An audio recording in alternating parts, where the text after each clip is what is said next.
सूर्य पर शनि की दृष्टि का पड़ना, फलतः पिता के साथ में संबंधों की खराबी, मान सम्मान में कमी देखने में मिलती है, तो वो रहेगी। बेहतर करने के बाद भी जो यश, मान सम्मान, क्रेडिट आपको मिलना चाहिए, उसमें कहीं ना कहीं कमी साफ प्रदर्शित हो रही है।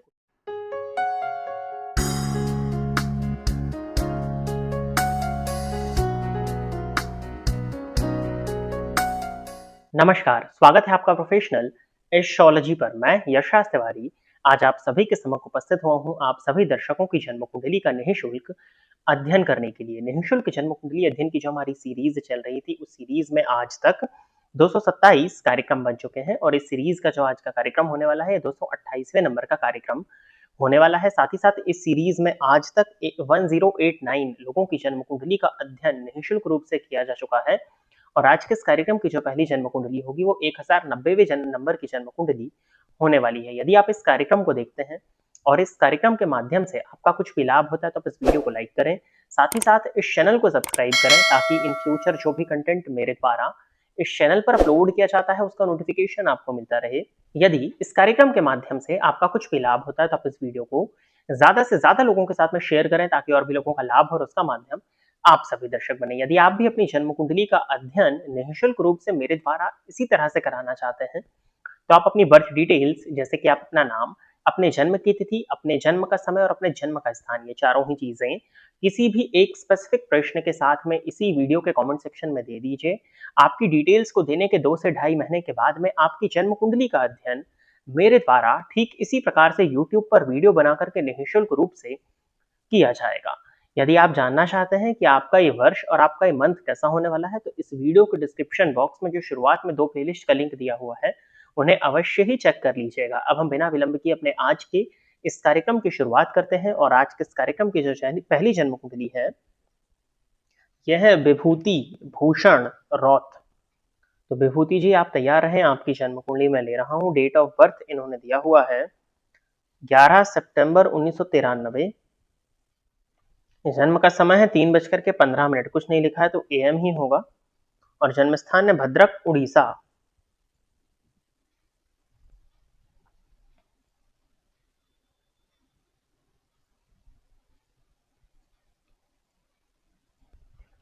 जन्म कुंडली आपकी कर्क लग्न की बनती है, राशि आपकी मिथुन बन रही है, लग्नपति चंद्रमा बनते हैं जाकर के 12वें भाव में बैठे हुए हैं और लग्नगत शुक्र है आपकी कुंडली में। शनि की दशा आपको चल रही है। इन्होंने लिखा है I have Darakaraka Shani of 8th house, ठीक है, एंड अमात्य कारक सन ऑफ 2nd हाउस, ठीक है, expecting each other with their 7th दृष्टि। इनका ये कहना है इनकी जन्म कुंडली में दारा कारक शनि बनते हैं, एक अंश पर है क्योंकि सबसे कम अंश पर बैठे हुए ग्रह जन्म कुंडली के अष्टम स्थान में है। और अमात्य कारक जो बनते हैं वो इनके बनते हैं सूर्य, ये जाकर के जन्म कुंडली के द्वितीय भाव में बैठे हुए हैं और दोनों एक दूसरे को अपनी 7वीं दृष्टि से देख रहे हैं, ठीक है। और इन्होंने लिखा है कि and currently I am going Saturn Mahadasha, what shall I do for peaceful and spiritual growth and what should be the profession I should choose. इन्होंने लिखा है कि प्रेजेंटली शनि की महादशा चल रही है और अपने जीवन को पीसफुल यानी कि शांतिमय तरीके से बिताने के लिए इनको क्या करना चाहिए। साथ ही साथ ये अपनी स्पिरिचुअल ग्रोथ, अपने आध्यात्मिक विकास के विषय में भी जानना चाहते हैं। और what should be the profession I should choose, I was earlier a teacher but now I am not, I am preparing from government teachership, I am preparing for government teachership, will I be able to get it. इन्होंने लिखा है कि किस profession को choose करना चाहिए। पहले teacher थे, अब नहीं कर रहे हैं टीचिंग और गवर्नमेंट टीचरशिप के लिए प्रयास कर रहे हैं, मिलेगी या नहीं। देखिए ये तो आपको भी पता है कि अब आपकी कुंडली में सूर्य पर शनि की दृष्टि पड़ रही है। प्रोफेशन की यदि हम बात करते हैं तो द्वितीय भाव का स्वामी द्वितीय भाव में बैठा हुआ है और दशमेश और गुरु की युति तृतीय भाव में है जहां बुध उच्च के हैं और नवांश में आपका बुध उच्च का है। फलतः टीचिंग का ही क्षेत्र आपके लिए परफेक्ट है, टीचिंग के ही क्षेत्र में आप अच्छी सफलताओं को अर्जित कर सकते हैं। तो प्रोफेशन तो आपका क्लियर होता है कि आपको टीचिंग के क्षेत्र में ही अपना करियर बनाना चाहिए। नवांश में शनि राहु की युति दशम स्थान में है, करियर को लेकर के उतार चढ़ाव की स्थिति बनेगी, परंतु दशांश कुंडली में मैं आपकी देख पा रहा हूं कि सूर्य उच्च राशि में बैठे हैं और गुरु स्वग्रही हैं। सूर्य पर गुरु की दृष्टि का पड़ना आपके लिए टीचिंग का क्षेत्र ही परफेक्ट होता हुआ मुझे दिखाई दे रहा है आपकी D10 कुंडली के आधार पर भी। सूर्य को देखा जाए तो सूर्य द्वितीय पति होकर के द्वितीय भाव में है और नवांश कुंडली में लाभ भाव में मंगल के नवांश में है और वो मंगल आपकी जन्म कुंडली में कर्मेश बनते हैं। तो ओवरऑल मुझे लगता है कि टीचिंग के क्षेत्र में ही आपको अच्छी सफलताएं मिलनी चाहिए। नवमांश में गुरु उच्च राशि में बैठे हैं परंतु षडबल में आपका गुरु बहुत कमजोर है, इसी वजह से आपको टीचिंग छोड़नी पड़ गई। अब कर्क लग्न के जातकों के लिए शनि की महादशा कोई भी फेवरेबल दशाओं में से नहीं आती है, वरन मार्केश की दशा के रूप में कर्क लग्न के जातकों के लिए शनि की दशा को देखा जाता है। शनि का अष्टम भाव में होना स्वग्रही होकर के बैठे हैं, परंतु चलित कुंडली में वो सप्तम का फल दे रहे हैं। शनि यदि अष्टम भाव में जाकर के बैठते हैं तो जातक के जीवन काल में जीविकोपार्जन के लिए पग पग पर संघर्ष की स्थिति बन जाती है, या ओवरऑल जीवन में कहीं ना कहीं संघर्ष की स्थिति बनी रहती है। अष्टम भावस्थ शनि तीसरी दृष्टि दशम स्थान पर जाकर के करियर को लेकर के परेशानियां, द्वितीय और पंचम पर पड़ने के चलते संतान को लेकर के और परिवार कुटुंब इत्यादि को लेकर के भी परेशानियों को क्रिएट कर देते हैं। सरकारी क्षेत्र में सफलताएं थोड़ी सी मुश्किल दिखती हैं क्योंकि सूर्य पर शनि की दृष्टि पड़ रही है, परंतु D10 में आपकी कुंडली में सूर्य उच्च का है, फलतः यदि आप प्रयास करते हैं तो 2027 के अक्टूबर के बाद में अच्छी सफलताओं के योग बन रहे हैं, और अप्रैल 2026 के बाद में भी अच्छी सफलताओं के योग बन रहे हैं कि आपको सरकारी क्षेत्र में कुछ ना कुछ लाभ देखने में मिल जाए। ठीक है।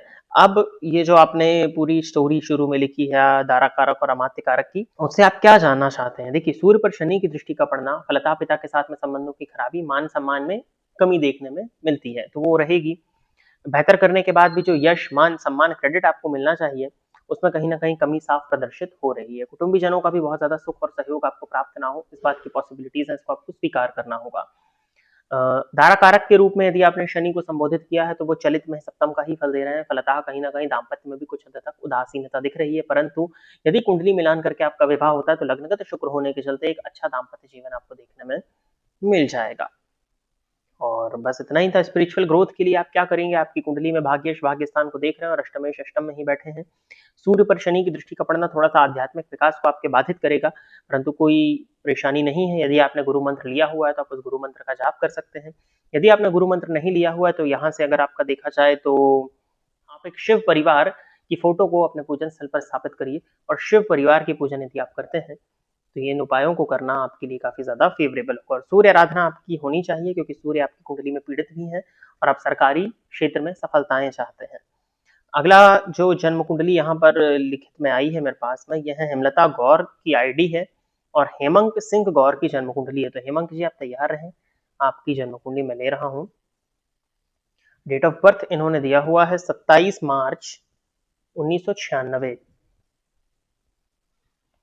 जन्म का समय दिया है सुबह के 5:30 और जन्म स्थान है दिल्ली।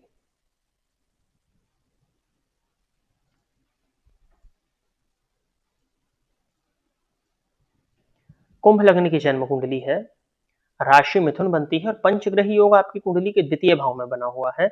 चलित में सब ग्रह अलग अलग हो जा रहे हैं। शनि मंगल लग्न का फल दे रहे हैं, बाकी के 3 ग्रह यथावत द्वितीय भाव में है, और बाकी ग्रह एज इट इज है। चंद्रमा पंचम का ना होकर के चतुर्थ का फल दे रहे हैं। ठीक है। प्रश्न इनका है, प्लीज आप बताएं मेरी शादी कब और किससे होगी, अपनी कास्ट में होगी या किसी और में, उचित मार्गदर्शन दे। देखिए, आपकी कुंडली कुंभ लगन की है और शनि की दशा आपको अभी चल रही है। नवंबर 2025 में शनि में बुध की अंतरदशा आपको प्रारंभ होने वाली है। कुंभ लगन की जन्म कुंडली में शनि का द्वितीय भाव में जाना, वो भी शनि और मंगल की युति द्वितीय भाव में बन गई है, तो ये कहीं ना कहीं परेशानी को तो साफ प्रदर्शित कर ही रहा है।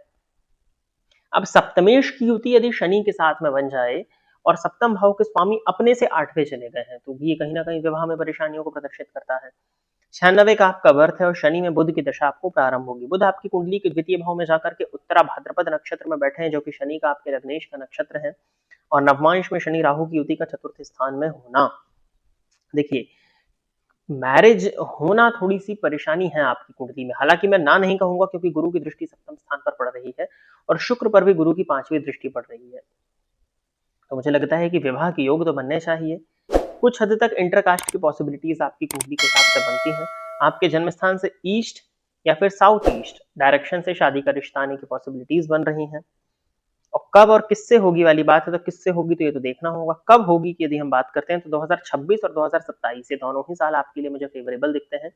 इन दोनों ही वर्षों में शादी से संबंधित बात आगे बढ़ सकती है। बहुत ज्यादा आसान नहीं होगा। वैसे तो आपकी गोचर कुंडली के आधार पर देखा जाए तो गुरु अभी आप ही की राशि पर संचरण कर रहे हैं। अभी 2 महीने के लिए गुरु कर्क में जाएंगे, लेकिन उसके बाद में लगभग दिसंबर जनवरी के बाद में विवाह के योग बनेंगे गोचर कुंडली के आधार पर। तो अपने घर परिवार वालों को कहिए कि जिस दिशा में मैंने बताया है उस दिशा में थोड़ा सा प्रयास करें विवाह के लिए।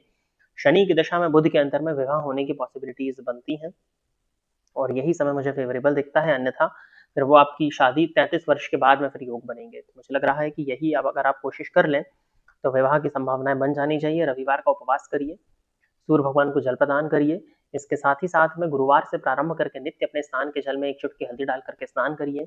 दुर्गा सप्तशती का मंत्र पत्नी मनोरमाम देही मनोव्रतानुसारिणीं तारिणीं दुर्ग संसार सागर से कुलोद्भवम् नित्य 1 माला इस मंत्र का जाप करिए और नवरात्रि में 3, 7 या 11 माला संकल्प लेकर के विवाह के हेतु आप नवरात्रि में इस मंत्र का यदि जाप करते हैं तो इस उपाय को करना आपके लिए फेवरेबल होगा। आगे बढ़ जाते हैं। अगली जन्म कुंडली जो है यह है संजीव कुमार परिदा।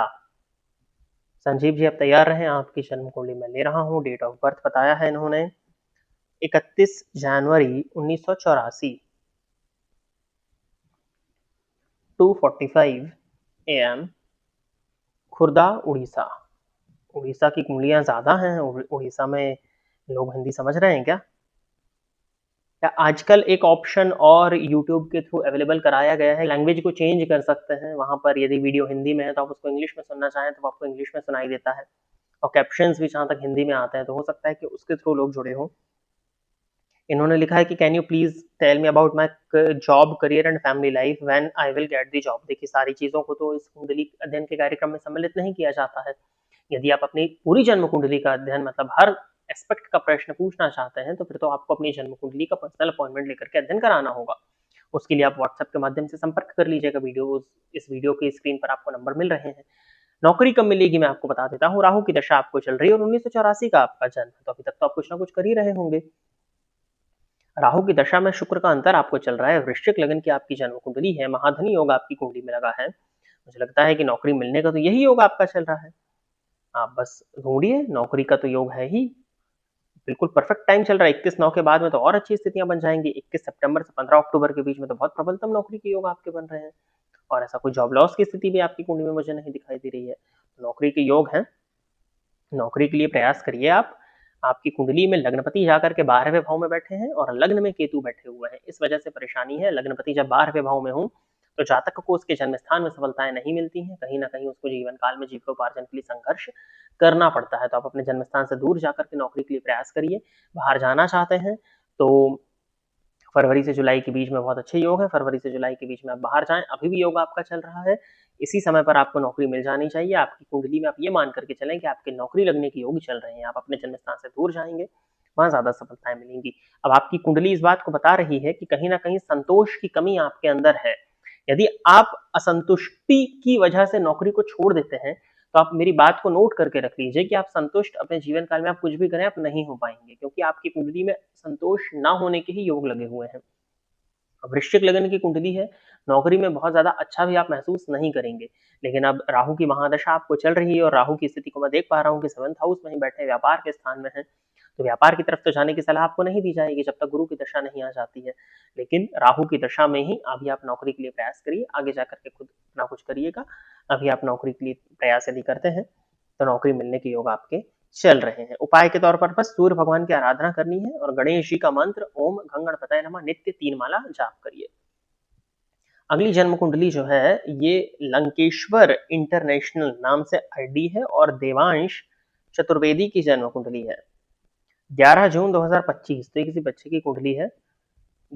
11 जून 2025 और शाम के 5:39 PM वाराणसी यूपी।